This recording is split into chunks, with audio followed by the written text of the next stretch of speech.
Assalomu alaykum aziz bolajonlar. Siz juda tarbiyali, mehribon va odobli bolalarsiz. Bugun biz uyda qanday odobli bo'lishni o'rganamiz. Tayyorlarmisiz? Uyda kimlar? Uyga kirayotganda nima deymiz? Assalomu alaykum. Bu uyimizga baraka olib kiradi. Ota-onamizga qanday gapirish kerak?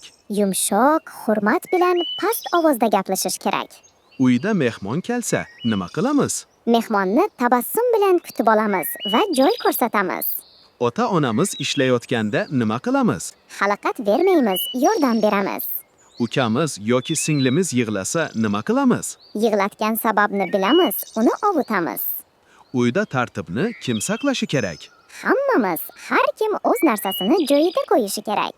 Ovqat yeyotganda qanday odat kerak? Bismillah deb boshlaymiz, og'izni yopib chaynaymiz.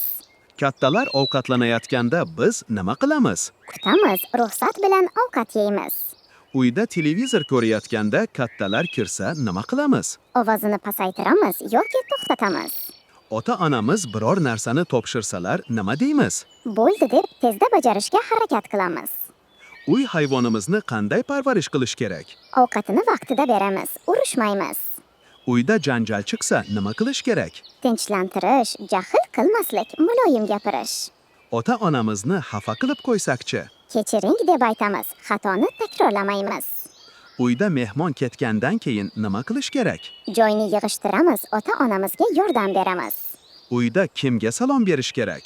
Hammaga, har kirgan odamga assalomu alaykum deymiz. Ota-onamiz telefon gaplashayotganda nima qilamiz? Kutamiz, gapni bo'lmaymiz.